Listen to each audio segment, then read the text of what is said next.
ही मटणाची भजी आहे का चिकनची भजी आहे? अरे हो हो हो हो हो, थांबा, नाही मटणाची भजी आहे नाही चिकनची भजी आहे, नॉनव्हेजलाही लाजवेल अशी फणसाची भजी आहे। चला तर मग तुम्हाला दाखवते मस्त कुरकुरीत अशी फणसाची भजी कशी बनवायची ते। त्याच्यासाठी मी मार्केटमधून छान असा फणस घेऊन आलेली आहे। त्या फणसाची सालं काढून घेतलेली आहेत। आता मी हा फणस स्वच्छ धुवून घेणार।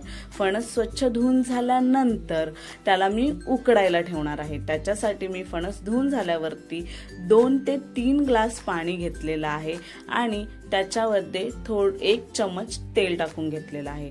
तेल टाकल्यामुळे फणसाला असणारा चीक हा भांड्यांना चिकटत नाही म्हणून।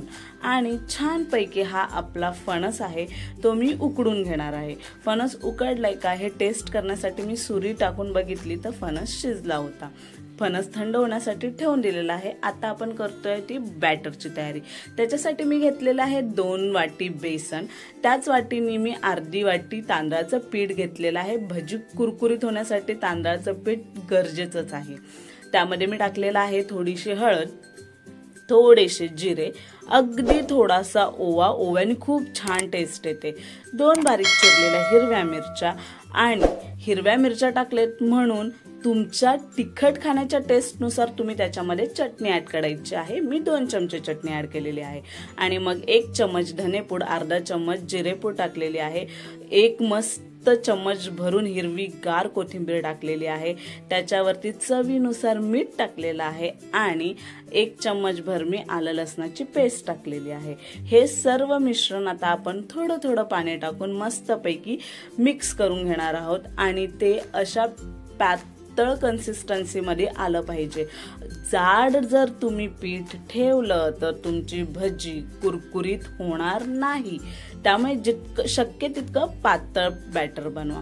आणि उकडलेले जे फणस होते त्याचे मी असे छोटे छोटे तुकडे करून घेतलेले आहेत।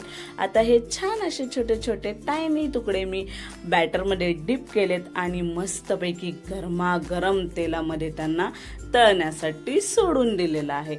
छान पैकी सर्व बाजूनी गोल्डन असा रंग येईपर्यंत आपल्याला त्यांना तळून घ्यायचं आहे।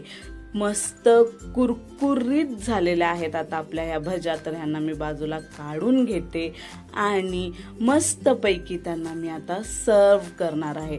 तुम्हाला आवडतं त्याच्या सोबत खा, ग्रीन चटणी घ्या, टोमॅटो सॉस घ्या किंवा दोघांसोबत खा।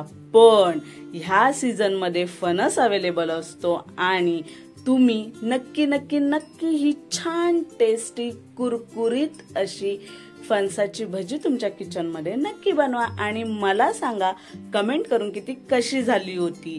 मी सांगते तितकीच टेस्टी होणार याची मला गॅरंटी आहे। तोपर्यंत आता व्हिडिओला लाईक करा, चॅनलला सबस्क्राइब करा। Enjoy, bye.